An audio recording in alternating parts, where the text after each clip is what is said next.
I had some time to, get some videos out before I get ready for Berto versus Porter this weekend. We're also going to be covering the Langford versus Kurt Cedes fight. Tissue Controversy. This is Tissue Controversy Live. I understand that people think that Wladimir Klitschko is long in the tooth, meaning old. But I feel that his ring IQ is going to be enough to get him past, or should get him past, Anthony Joshua. Now, people are saying that I'm crazy. They're saying, oh, well, look what Tyson Fury did. But can Anthony Joshua fight the same fight that Tyson Fury fought? Can Anthony Joshua use that movement and those angles to disrupt Wladimir Klitschko and also not allow Wladimir Klitschko to hold him? You know, because Wladimir Klitschko, as I said, has a very high ring IQ. You know, he knows so many different ways to win. He's the type of fighter that if he loses a fight, he takes and looks at what he did wrong in that fight and he makes adjustments. Now, here is what I feel is a common, misconception. Is that Wladimir Klitschko is not as powerful a puncher, or that Anthony Joshua is a more powerful puncher than Wladimir Klitschko. Wladimir Klitschko has 53 KOs. He's won 64 fights. 4 losses. His last loss was against Tyson Fury, but before that, he didn't lose since Brewster in 2004. So this is a guy who, when was that Fury fight? 2014, right? 2015. This is a guy who hasn't lost up until Fury in 12 years. Now, you may say that the heavyweight division was weak, whatever the case may be. You may say that, okay, well, Samuel Peter wasn't that good. Chris Bird, wasn't really whatever. Ray Austin, Brewster, again, by the way, he defended that loss. Abragamov, I remember that fight. Tony Thompson twice. I've seen Rahman, Ruslan Chagiev, Eddie Chambers, Samuel Peter again, David Hay, Maurice Wack, who's fighting Dylan White soon, Alexander Povetkin, Kubrat Pulev, Bryant Jennings. And I'm saying this, when it comes to Anthony Joshua has not fought anybody that's as athletic, even though Wladimir Klitschko is older. He hasn't fought anyone that's as athletic as a Wladimir Klitschko. For example, look at, Eric Molina. He was Deontay Wilder leftovers. Look at Dominic Breazeale. He was a heavyweight that got built up to that title shot, but really didn't do anything.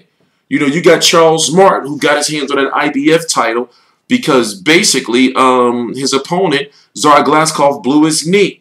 You got Dylan White, who is still the biggest fight of Anthony Joshua's career and almost took his head off in that 7th round. Obviously, Dylan White was stopped. And you look at Gary Cornish, Kevin Johnson, and do I really have to go down the names, the Dennis Blacktoffs and the Jason Governs? Now, I understand what a lot of people may think, but at this point in time, my job as a boxing media member is to look at both sides. I understand that Anthony Joshua has that youth on his side.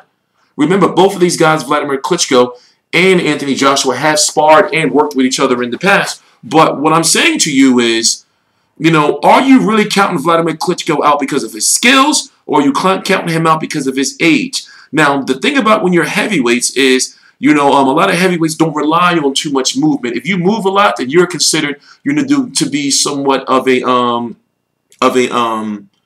unorthodox heavyweight. So, therefore, Anthony Joshua and Wladimir Klitschko are going to be right there with each other, trading ring IQ and punches. Somebody's going to get cracked. Somebody's going to get cracked hard. But who can take, each other's punches? We've heard about Anthony Joshua's, suspect chin, in sparring and in the amateurs. And we saw that, as I said, Dylan White was able to crack it. But that was just one shot in his career. He's 18-0 with 18 KOs. But who has he fought? You feel me? Who has he fought? So Wladimir Klitschko is 41 years old. He just turned 41 a few weeks ago. Looking at, the losses that Wladimir Klitschko took, remember, each loss that he took, he either avenged or his brother avenged. Remember, he lost to Brewster, Corey Saunders. Go back to early in his career, a guy by the name of Ross Perretti. I remember that they focused on that fight during that Klitschko documentary. If you haven't seen it, you need to go check it out. And then before that, let me see. So you got Peretti.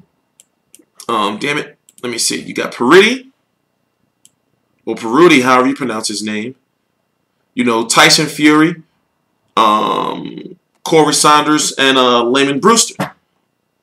So I'm asking you guys this. Oh, by the way, if you don't know, for those in the United States, the fight's going to be on, obviously, over in the UK. It's going to be in front of 90,000 at Wembley. It's going to be for the WBA Super World Championship and the IBF Championship. Also, it's going to be on Sky Sports Box Office, which is pay-per-view anywhere outside of the United States. And then here in the United States, to watch it live, you have to watch it on Showtime, which is going to be at about, the broadcast starts at 4:15 p.m. Eastern Standard Time. But they're not going to be getting into the ring for about an hour. That extra hour is just going to be for like build-up and things like that on HBO. No, on Showtime. It's going to be live on Showtime at 4:15. And they're going to get into the ring at about 5:15. Now, over on HBO, it's going to be a tape delay. It's going to come on at about 10:45. The reason for this is Wladimir Klitschko is signed with HBO, and Anthony Joshua is signed with Showtime. But either way, I'm glad that they're giving HBO, viewers and Showtime viewers a chance to watch this fight. Now, the interesting thing is, if you didn't get to watch this special called The Gloves Are Off, it's basically a version of HBO Face Off with Max Kellerman, except they have a former cruiserweight champion, Sky Sports Johnny Nelson, as the moderator mediator instead of Max Kellerman. And basically, a lot of people say that it was boring, but it was intense to me. I liked it, I liked it because you got to really see into the psyche of both fighters. It was one of those type of gloves are off.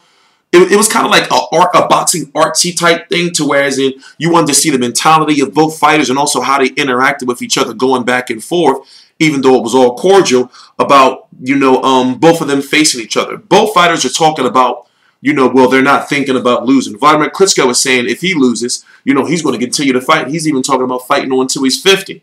You have Anthony Joshua that if he loses, it's going to be devastating because a lot of people are going to say, oh, well, this is another fighter that was built up and he's always been a bum. So he has a lot on his shoulders. Now, Wladimir Klitschko has been defeated before in the past, but with him, people are already saying that he's done, and he's always been done for years. People were saying even before Tyson Fury that he was done. It's just that, he was fighting bullshit heavyweights. I don't think that's the case. The guy has a high ring IQ. For example, this is a fight I feel you should go look at, a most recent fight of Wladimir Klitschko. His last fight before he lost to Tyson Fury. His fight with 2 fights before he lost to Tyson Fury. His fight against Kubrat Pulev. Now, Kubrat Pulev, if you notice, both of those fighters were in the middle of the ring. I'm going to be uploading some highlights to that fight on my Instagram sometime, in the next few days or so. If you notice, those guys were trading ring IQ and hands. What we noticed is when he fought Kubrat Pulev's awkward stance was allowing Wladimir Klitschko to get that straight right hand straight down the pipe. I'm asking you, do you feel that Wladimir Klitschko was going to be able to hit Anthony Joshua clean? And also, how will Anthony Joshua take it? You have a man in Wladimir Klitschko who is saying that he's obsessed to get his belts back. Remember, he didn't have to take this fight. And also, this is a man who's who's on a 16, 17-month layoff at 40+ years old. 41 years old. And he's been in 3 big significant fights as far as globally, with the Kubrat Pulev fight, the Brian Jennings fight in Madison Square Garden was a big fight, and then the Tyson Fury fight, and Brian Jennings was laying some hands on it. Brian Jennings was actually, one of the last fighters to not get knocked out, even though he was stopped by Luis Ortiz, since Alexander Povetkin. And we all know what happened with that Klitschko versus Povetkin fight. He just held in the death. I thought he was going to start making love in there. So I'm wondering how and what tools does Anthony Joshua have to keep Wladimir Klitschko from trying to fight that nasty fight? Because Wladimir Klitschko doesn't care if the fight's exciting or not. He just wants to win. And I feel that with that high ring IQ, I keep saying that, is that he's really going to try to use that against Anthony Joshua and try to, mentally frustrate him. We haven't seen Anthony Joshua have to fight on the inside. We haven't seen him having to, use that uppercut or go to the body. When have we seen a sustained body attack from Anthony Joshua. And truth be told, he hasn't had to do it. You know, he hasn't had to really go to the body and break a fighter down.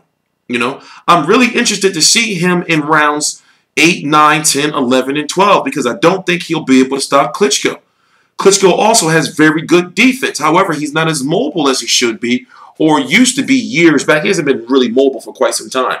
But he does have it in him, and he is in great shape. But as they say, you know, Father Time never loses. But we're in a day and age where you can fight when you're 40, you know, and even 45. You know, I say 45 is like the cutoff now before you can really be considered old, depending on how you take care of yourself, especially in this day of modern age and medicine. You see a lot now in the NBA where a lot of NBA players don't play 40 and 42 minutes like they used to, and 44 and 48 like they used to, you know, just what? 7, 10 years ago.